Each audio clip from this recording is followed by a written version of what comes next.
خۆشەویستان و ئەزیزان لە بەرنامەی ڕۆژ لە بەرنمەیەکی نوێی ڕۆژ لە بابەتی ڕۆژ لەگەڵتانین کە تەوەری ئەم جاری بەرنمەی ڕۆژ باز لە شۆڕشی یانزەی ئەیلولی ساڵی 1960 دەکەین کە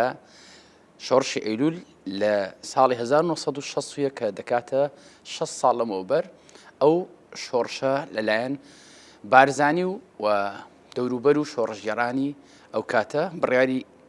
شۆڕشی ئەیلول درا. لەم بەرنمەیە دەمەوێت لە ڕوانگەی گەنجانەوە لە بابەتێکی مێژووی و زەرورەتی دروستبوونی شۆڕشی ئەیلول لەو کاتە و بۆ ئەم دەمە لە ڕوانگەی گەنج و لە ڕوانگەی لاوانەوە کە کاک سەرخەل حاجی جەمال وەکو کادری پارتی وەکو گەنجێک ئەمێ ئەم تۆرە و باسە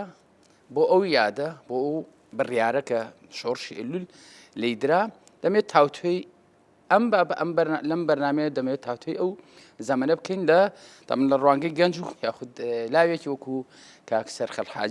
حاجی جەمال وەکو کادری پارتی دیموکراتی کوردستان. کاک سەرخەل سەرەتا بەخێراتی. ڕوانگەی کاک سەرخێڵم ئەوێ بۆ خودی شۆڕشەکە لە هەمان کاتە زەرورەتی شۆڕش لەو کاتە و لێک دانەوەی گەنجێک و ڕوئایی گەنجێک کاک سەرخێڵ میوانی بەرنامەکەمە دەمێت دیدی بەڕێستا بزانم. زۆر سپاس. ڕاستی باسی زەمانێکەکەین کە 59 ساڵ لەمەوبەر ڕوویاوە بەفعلی لەناو باسەکەیان نەبووین ئێمە، بەڵام ئەوەی کە هەیە بیستومانە فیلمی دیکۆمنتاریەوە لە ڕێی کتێبەکانەوە لە ڕێی ئەوانەی کە لە ژیان ئاماون وەکو شایەت حاڵ و لە ناو ڕووداوەکان بوون بۆیان جێڕاوینەتەوە و لە کۆتاییشە ئەنجاممان بینیوە. ئێمە گەربین باسی شۆڕشی ئەیلول بکەین ئەبێ پێشتر بگەڕێینەوە بۆ زەمانێک پێش ئەوە لە دوای ئەوەی کە عێراق دروست ئەبێت بە بەردەوامی ئێمە وەکو کورد ناڕازی بووین کە بلکین بە عێراقەوە لە دوای ئەو ڕێکوتنامانەی سایکس بیکۆ کە بە زۆر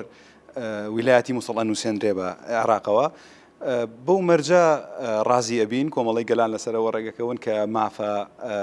مەدەنی و دەستوریەکانی خەڵکی کوردستان بدرێ، بەڵام بەداخەوە ئەم بەڵێنە نابرێتە سەر و بەردەوام خەڵکی کورد لە قەیرانایە، خەڵکی کورد لە ناخۆشیایە، لە ناهامەتیایە، حەقی ژیانی هاوڵاتی بوونی پێنادرێ. لە دوای ئەمە بینین لە مەهاباد کۆماری کوردستان دروستەکرێ، بارزانی و هاوڵەکانی ئەچنە کۆماری مەهاباد و یارمەتی کۆماری مەهابادێن. لە دوای ئەوەی کە کۆمار کۆتایی پێێت بۆ شێوازەی کە باسەکەمانەوە نیە باسێکی بزانین چۆن کۆتایی هات و بۆ کۆتایی هات، بارزانی ئەچێتە ڕووسیا لەگەڵ هاوڵەکانی. لەو زەمانە هەتا ساڵی 1950 ئەبینین خامۆشیەک لە ناو ساحەی سیاسی کوردستانە هەیە، یان بزات ئەو شوێنەی کە پێی ئەوتری هەرێمی کوردستان هیچ جۆرە شۆڕشێکی جۆرە سەرهەڵدانێکی جۆرە دیاردەیەکی چەکداری هیچ جۆرە داواکردنی مافێک بوونی نییە. هەتا ئەو کاتەی 1950 حکمی پاشایەتی لە عێراق ئەگۆڕێ بە حکمی کۆماری و عەبدولکەریم قاسم ئێتە سەر حکم، ڕێگە ئەیە بارزانی و هاوڵەکانی داواکە کە بێنەوە ئەگەڕێنەوە کوردستان. بەڵێ لە سۆڤێتەوە لە ڕێگەی بەسرەوە بۆ پێشوازیە جەماوەریە فراوانەی کە دۆکۆمنت کراوە ئەبینین پێشوازی لێ ئەکرێ. ئەو کات لە دەستوری عێراقا دان بە مافی کووردە ئەندرێ کە کورد و عەرەب بران هاوبەشن لەم خاکەیە. لە دوایی ئەمە ئەبینین بەعسیەکان ئەچنە ژێر کڵێشەی عەبدولکەریم قاسمەوە و ئەو نیازەی کە عەبدولکەریم قاسم هەیبووە ڕێوەبردنی عێراق کە کورد و عەرەب بەیەکەوە برابژین وا دەرنەچوو. وردە ئەم نیازە ئەگۆڕێت تا وای لێت کورد هەست بە نوقسانیەکە، هەستەکە هاوڵاتیشی پلە دووە، هەستەکە هەموو ئەو مافانەی کە پێویستە هەیبێ نیەتی، بۆیە شۆڕش ئەلەمەوە دەست پێیەکە. جا لە مێژووی کووردە گەلێک شۆڕش و بەرخودان و چالاکی سیاسی و چەکداری و هەموو ئەمانە کراوە، بەڵام شۆڕشی ئەیلول بەمەجێ ئەکرێتەوە لە شۆڕشەکانی تر شۆڕشێکە ئەنجامی هەیە، زۆر گرنگە شۆڕش ئەنجامی هەبێت. کاتێک شۆڕشی ئەیلول دەست پێیەکە لە 61 وردە گاتە 63 مقاومە بەردەوامە، لە 63 وردە مەدەنی ترێ بێت و شتانێکی جۆرە لە ئینشقاقێک لە ناو شۆڕشی کووردا دروستە بێت. ئەبینین کۆمەڵێک کەس کە قیادەی ئەو کاتەی پارتی دیموکراتی کوردستانیان کردووە و لە ناو مەکتەبی سیاسیا بوون کە دیارە پارتی دیموکراتی کوردستان قیادەی ئەم شۆڕشەی کردووە و بزات جەنابی بارزانی لە بارزانی جیا بنەوە بە ناوی باڵی مەکتەبی سیاسی هێشتا شۆڕش کۆتایی نایەت هێشتا شۆڕش ناڵێم لاواز نابێ گەر ئەوانیش لەگەڵ شۆڕشا بوونا شۆڕش هێزێکی تریە بوو بەڵام ئەبینی ئەمە جوان ناکە کە ئەم شۆڕشە کۆتایی پێبێت و بەردەوام ئەبێ و لە کۆتاییە حکوومەتێکی گەورەی کە ئەو کات لەسەر ئاستی ڕۆژهەڵاتی ناوەڕاست چوارەم هێزی عسکەری هەبووە ناچار بەوە ئەەکەی دان بە تۆیا بنێ و داوای ڕێکەوتن لێ بکە و لە ئەنجامە ئەبینین ڕێکەوتنامە 11 ئازاری لێ ئەەکەوێتەوە و جۆرێک لە بەم شێوازە ئێستا فیدراڵیەت نەبووە بەڵام خودمختاریەکمان هەبووە کە هەتا ساڵ 1974 بڕی کردووە لەو زەمەنەیە کە ئەمە دەستکەوتی شۆڕشی ئەیلولە کۆمەڵێک شت هاتوۆتە بەرهەم کە بە درێژایی ئەو مێژووە هەتا ئێستا ناڵێم نەمانتوانیوە تێی بپەڕێنین بەڵام هێشتا لە پەراوێزی ئەوە هەخۆین بە نمونە ئەمە کۆڕی زانیاری کوردمان لەو کاتەیە دروست بووە بەم شێوە یەکەم کۆنگر لە خانەقین بەسرا بۆ لە بارزان نەبەسرا ئەسڵان بە درێژایی مێژوو من پێم وانە هیچ تەنانەت لە شۆڕشی بارزانیشە لە شۆڕشی یەکەم و شۆڕشی دووەمە هیچ داواکاریەکی ناوچەیی نەکراوە کاکسەر بڕۆنەوە ئەو باسەوە کە پێی ئەڵێن تەسامح تۆلێرانس پێکەوە ژیانی کۆی دین و لایەن زمان ناوچە لە نێو شۆڕشی ئەیلولدا بوون لەنێو بۆ پێشتر وتم شۆڕشی ئەیلول بەم ئەنجامە شۆڕشەکانی تر لەم لایەنەشەوە شۆڕشی ئەیلول ئەو چەترە بووە کە تەواوی پێکهاتەکانی کوردستان لە ئاستی کوردستانی گەورەشە بەشداریان کردووە لە هەموو دینە جیاوازەکانمان هەبووە لە هەموو مەزهەبە جیاوازەکانمان هەبووە لە هەموو عەشرەت و هەموو پارچەکانی تری کوردستان بەشداری ئەم شۆڕشەیان کردووە هەموو کە من ئەڵێم هەمووی نامەوێت یەک ناوێک بێنم ناوێکم لە فکر بچێ جۆرێک لە عدالت لە ناو شۆڕشی ئەیلولا هەبووە ئەم نەوە عدالەتە باسیەکەی ناوی شخصەکە بەڕاستی بە تەواوی لە فکرمانە جەنابی بارزانی بۆ کۆبوونەوەیەک ئەڕۆن ئەبینێ خانوویەکی زۆر تازە و شتێکی زۆر جوان لەو منتیقەی شۆڕشا هەیە ئەڵێ ئەمە هیچەیە ئەڵەنی فڵانە کەسە ئەمە لە ئەندامی قیادەی حیزبە کاتێک ئەچنە کۆبوونەوەی حیزبەوە پرسیاری لێکا دەڵێ فڵانە کەس تۆ جگە لە موچەی خۆت هیچ داهاتێکی ترە هەیە مەسەلەن زەراعەتە هەبێ لە یادنێ لە چشتی مجەوەرەی هەژار بەڕاستی ناوەکەم لە فکر نەماوە ئەڵێ نەوەڵا قوربان هیچ شتێکی کەم نیە ئەڵێ ئەی ئەم داهاتی کە لە حیزب وەریەگری ئەم موچەی کە هاتە بەش دەکات ئەڵێ وەڵایی قوربان بەهۆی ئەوەی کە خەڵک ڕۆمانتەیەکە لە شارەوە یەن و بە میوانداریان بکەین جاریوە تا بەشی سەری مانگ ناکە ئەڵێ کەواتە بڕیارمان نا ئەو خانووی کە ئەلەویایە بیکەین بە خەستەخانەی شۆڕش و هەموو کەسێک بووی هەبێ تەداوی تیا بکرێ و تیماری تیا بکرێت جگە لە عایلەی تۆ سەریام عدالەتەکە کەواتە تۆ کە موچەکە و بەشی ئەمە ناکات و هیچ داهاتێکی دەرەوە نییە کەواتە تۆ ئەم پارەی و بە نایاسایی دەستکەوتووە بۆی ئەکرێ بە مڵتی شۆڕش دەیان نمونەی ئەبەم شێوازە هەیە کە لە شۆڕشی ئەیلولا بینیومانە و بیستراوە و نووسرا و دوکۆمنت کراوە خودی شۆڕشەکە کرای قوربانی چی لە ڕوانگەی شوانێکەوە کە تێناگەم مەبەسی خودی شۆڕشی ئەیلول کە بوو بە قوربانی یعنی کە ڕێکەوتنی هەفتە کە ئەو ڕێکەوتن کەرکووکی تیا بوو بەبێ کەرکوو طبعا خاک بەشێکە لەو معادلەی کە ئێمە قسەکانتەوە ببوورە لەوەی کەوت بارزانی خێڵەکیانە بیری نەکردوێت و بەڵکو زۆر مەدەنیانەتر لەوەی کۆنگرە بەسراوە جگە لەوەی کە کۆنگرە بەسراوە ئەسڵان ئەگەر بارزانی وای دابنێ بارزانی ئەم کەسەیە کە ئەوان وەسفیانە کرد ئەی باشە لە 46ەوە هەتا 58 کێ بارزانی ئەکردەوە بە سەرۆکی پارتی خۆ بارزانی خۆی لێرە وجودی نەبوو بۆ خۆیان کاتێک کۆنگرە لە بەغا ئەکرا کۆنگرە لە بەغا ئەبەسترا بۆچی خۆیان کەسێکیان ناکرد بە سەرۆکی ئەم حیزبە ئەمە دلیلی ئەوەیە کە دلیلی کارێزمایی بارزانیە دلیلی قووەتی ئەم کەسایەتیەیە ئەم کەسە کە جەنابی مەلا مستەفایە تەنها شۆڕشی بۆ بارزان نەکردووە کاتێک شێخ سەعیدی پیران لاوێک بووە شێخ سەعیدی پیران شۆڕشی کردووە لەگەڵ چەند سوارێکە ڕۆشتووە بۆ باکوور کاتێک شێخ مەحموود لێرە پێویستی بە هاوکاری هەبووە لە بارزانەوە هاتووە بۆ سلێمانی کاتێک قازی محەممەد شۆڕشیان کردووە و کۆماریان دروست کردووە ئەچێ بۆ مەهابات و لەوێ یارمەتی شۆڕشەیەات یعنی هەموو ئەمانە پێمانەڵێ ئەم کەسە کەسێکی خۆپەرست نەبووە، کەسێکی عەشاری و خێڵگەرایی نەبووە. ئەگەر ئەمە بوایە حتمما ئەم پەلانی ڕاتە لای کوردانی سۆڤێت. بەڵێ منەوێ نمونەیەک بێنمەوە کە ئەم پیاوە عەشرەتگەرانە بیری نەکردوێتەوە، خۆپەرستانە بیری نەکردوێتەوە. لە دوای ڕێکەوتن نامە 11 ئازار کۆنگرەی یەکێتی مامۆستایان نەکرێ. لە کۆنگرەی یەکێتی مامۆستایانە قسە و باز لەسەر ئەمە ئەکرێت کە کام لە زارەکان بکەین بە زمانێکی ستاندارد بۆ کورد. قسە لەسەر ئەمە ئەکرێ. ئێمە هەموو ئەزانین بارزانیەکان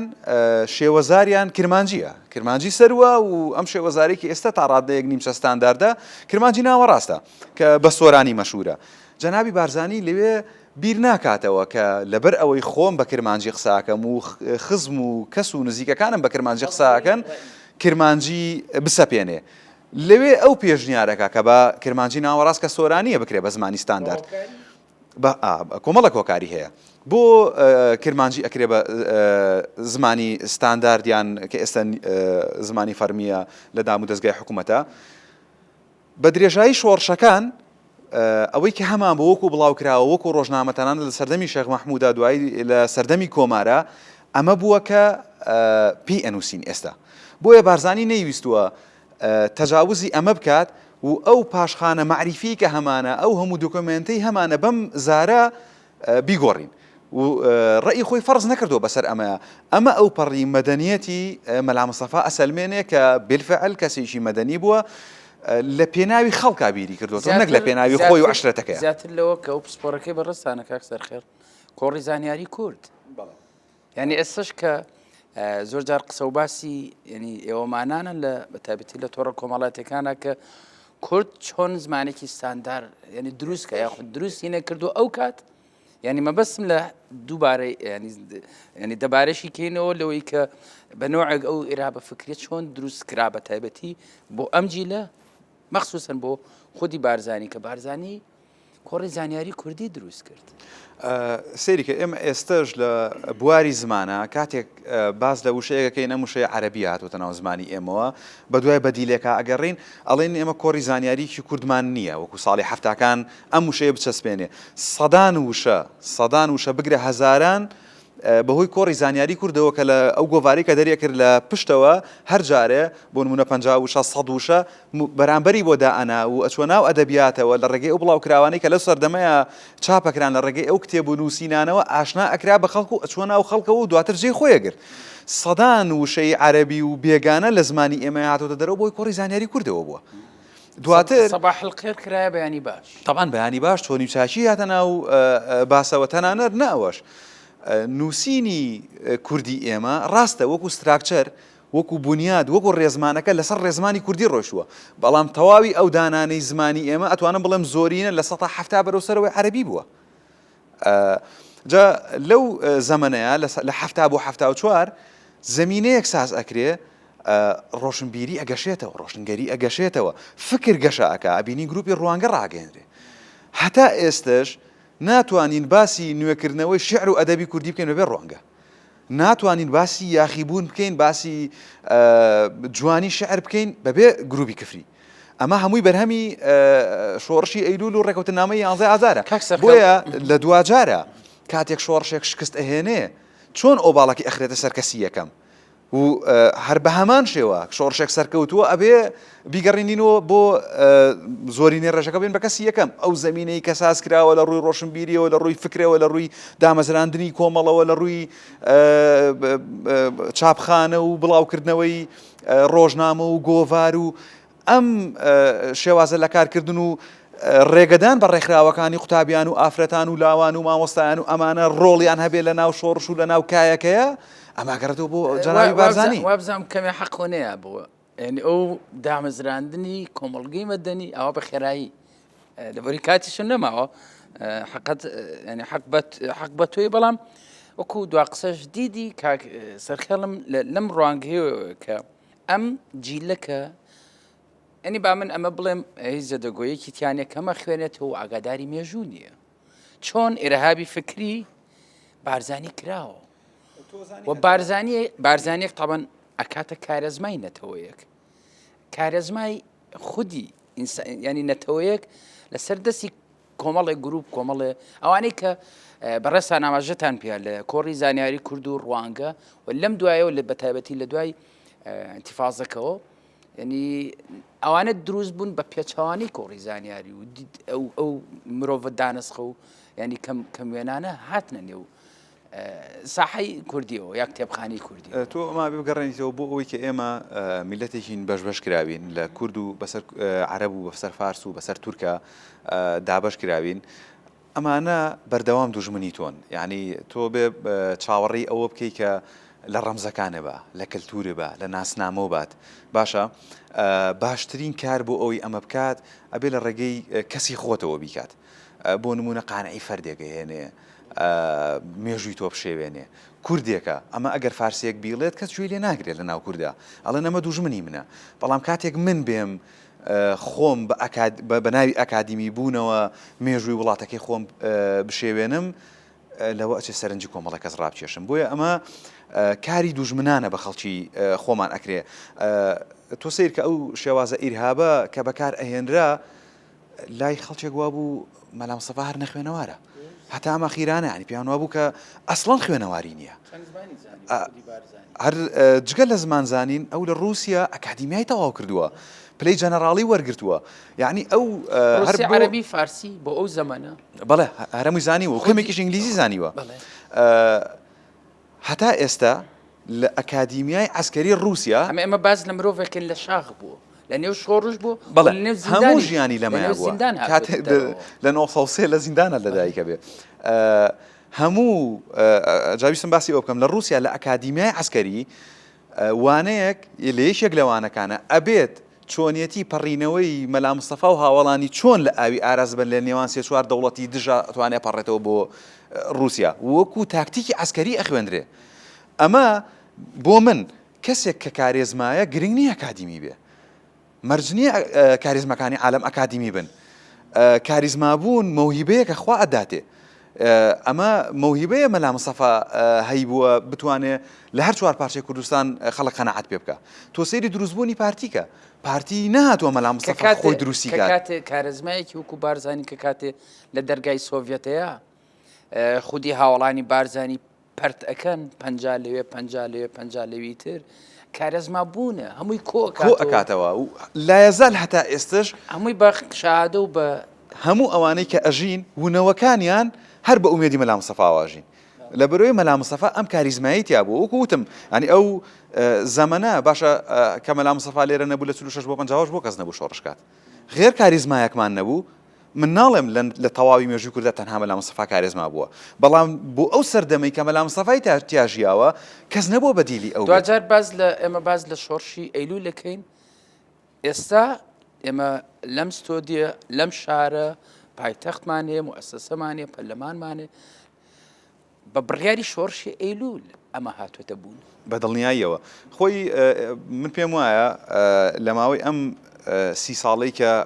حکوم شێوازێک لە حکومڕانی ئەەکەین هەتا 2003 ئەتوانم بڵێم حکومڕانیی وەکو پێویستمان نەکردووە بەڵێ بەڵام لە دوای 2003ەوە بە تایبەتتر لە دوای ئەوەی کە دەستور بۆ عێراقدا ئەندرێت ئێمە هەرێمێکی دەستوری قانونین لەم فترە زەمەنیە ئێمە ئەمانتوانی بە شێوازی ئەکادیمی زۆر باشتر ئینجازەکانی شۆڕشی ئەیلول دەربهێنین هەڵیێنجێنین و بۆ ئێستش ئیسفادەی لێ بکەین جیلێک ئێستا وجودی هەیە وەکو پێویست ئاشنای ئەوە نییە کە لە شۆڕشی ئەیلولە هاتوۆتە بەرهەم پێی وایە تەنها شۆڕشێکی کۆم چەکداری بوو وەکو ڕەتفعلێک لە بەرامبەر ئەوەی کە زوڵ و زۆرمان لێکرا و ڕەتفعلێکمان بوو کۆمەڵک هاوکاری کراوین و بەڵێ کۆمەڵک هاوکاری کراوین و تەواو کۆتایی نهاتووە تەنانەت ئەم ئیرهابەی کە تۆ باسە کرد هەتا ئەم ئەخیرانەش لە بەرپرسانی حکومی و حیزبی وا هاتە بەرجۆم کە بڵێ ڕێکوتن بەیاننامە 11,000 بەیاننامە لە ڕۆزمانەوانێکەوە تەرەفێک دەری ئەکات وەکو بڵێ خێری بە من کرد بێن نەخێر ئەسڵان ئێمە ڕێک کەوتوین لە زەعیفی حکوومەتی عراقیە حکوومەتی عراقی داوای ڕێکەوتنی لە ئێمە کردووە میشل عەفلەقێکێکە لە دامەزرێنەرانی حیزبی بەعز نەک تەنها لە عراقا لە هەموو حیزبی بەعسی عەرەبی لە چاوپێکەوتنێکی لە دوای ڕێکەوتنەکە ئەڵێ ئێمە تەنها یەک ساڕۆخی دوورهاوێژمان مابوو کە بتوانین مقاومەی پێشمەرگە بکەین یعنی تەسلیم بووین یعنی هیچمان نەما شۆڕشی ئێمە جا شۆڕش تەنها بە چەک ناکرێت بە ئیرادە ئەکرێ کاتم نەما بە ڕۆشنبیری ئەکرێ لە 30 سانیە ئەتوانێ ئەمە وەڵام بیتەوە کە بارزانی تەنها چەکی بەدەست نەبووە دەستێکی چەک بووە دەستێکی ئاشتیش بووە بە دڵنیاییەوە من ئەمێ بۆ کۆتایی پێبێن ڕوانگە تۆلەرانسەکەی خودی بارزانی ئەڵم بۆ کاتە تێگەم من ئەمێ بڵێم شۆڕش تەنها بە چەک ناکرێ لەگەڵ چەکا پێویستە بە ئیرادە هەیە ئیرادە بە هۆشیاریەکی جەماعی دروسە بێ ئیرادە هەر لە خۆیەوە دروست نابێ ئەوەی کە لە ڤێتنامە دروسە بێت و ئەتوانێ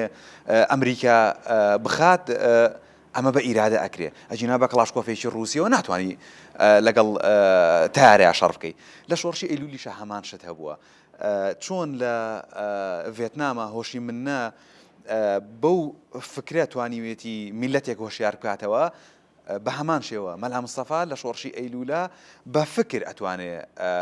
هۆشیاری دروستکە لە ناو خەڵکە هۆشیاری ئیرادەمان بۆ دروستەکە ئەم ئیرادەیە و ئەکات لەگەڵ چەکا بتوانین حکوومەتێک بە چۆکا بێنی قسە باسی زۆر زیاتر لەمە هەڵەگرێ لەبرەی حەقمان نییە بەوەی کە بڕێنە لای خودی بارزانی کارێزمابوونی خودی بارزانی کاتەکارەوە دەرفەتە بوو هەرەوەنە دەرفەتە بوو سەرخێڵ حاجی جەمال وەکو کادری پارتی دیموکراتی کوردستان زۆر سپاس لەگەڵمان بووی سپاس بۆ ئێوەش سپاس بۆ بەڕێستان خۆشەویستان و عزیزان ئێوەش هەمیشە بەختەوەر و تەندروست بن